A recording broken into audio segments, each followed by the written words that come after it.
जरा सोचिए, एक ऐसी जगह के बारे में जहां जमीन और आसमान दोनों एक हो जाते हैं, जहां चलने पर ऐसा लगे मानो मानो हम सितारों पर चल रहे हों।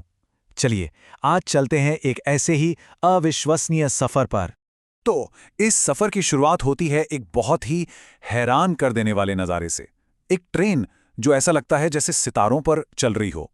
अच्छा, अब जरा इस नज़ारे को मन में लाइए।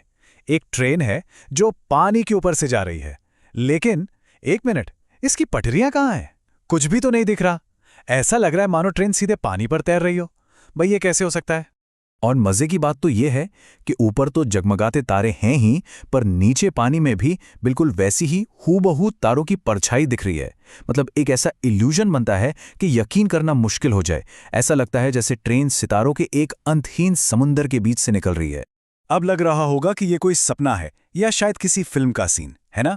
लेकिन नहीं, ये कोई कल्पना नहीं है। ये एक असली जगह है और ये हमारी ही धरती पर मौजूद है। तो सवाल ये है कि आखिर ये जगह है कहाँ? तो सुनिए, इस जादुई जगह का नाम है सालार दे उयुनी। ये दक्षिण अमेरिका के बोलिविया देश में है। और पता है ये है क्या?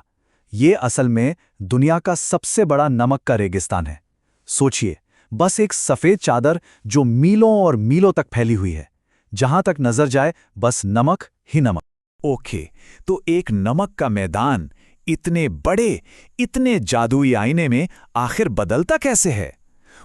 इसका राज किसी कॉम्प्लिकेटेड साइंस में नहीं, बल्कि बारिश के एक छोटे से जादू में छिपा है। और ये प्रोसेस ना इतना सिंपल है कि यकीन नहीं होता। देखिए, सबसे पहले तो ये विशाल और एकदम फ्लैट, मतलब बिल्कुल सपाट नमक का मैदान है, ठीक है? फिर जब बारिश का मौसम आता है तो इस पर पानी की एक बहुत पतली सी लेयर जम जाती है और बस हो गया काम। पानी की यही शांत परत इसे दुनिया के सबसे परफेक्ट आईने में बदल देती है। और सुनिए, जब हम कहते हैं ना विशाल आईना, तो इसका साइज इमेजिन करना भी मुश्किल है। ये सच में इतना बड़ा है कि दुनिया में इसकी बराबरी की कोई और जगह है ही नहीं। और इसीलिए इसे दुनिया का सबसे बड़ा आईना कहते हैं। ये कोई बनावटी नाम नहीं है, ये एक हकीकत है। एक ऐसी हकीकत जो वहां जाने वालों को सच में हैरान कर देती है। लेकिन इस कमाल के नेचुरल मिरर का असर सिर्फ एक रिफ्लेक्शन तक ही नहीं रहता। नहीं, ये कुछ ऐसा बना देता है जहां सच में धरती और आसमान का मिलन हो जाता है। इस आईने का रिफ्लेक्शन इतना परफेक्ट होता है कि जमीन और आसमान के बीच की जो लाइन है ना, वो पूरी तरह से गायब हो जाती है। मतलब कोई बता ही नहीं सकता कि जमीन कहाँ खत्म हो रही है और आसमान कहाँ से शुरू हो रहा है। सब कुछ बस एक हो जाता है, एक अनंत विस्तार में खो जाता है।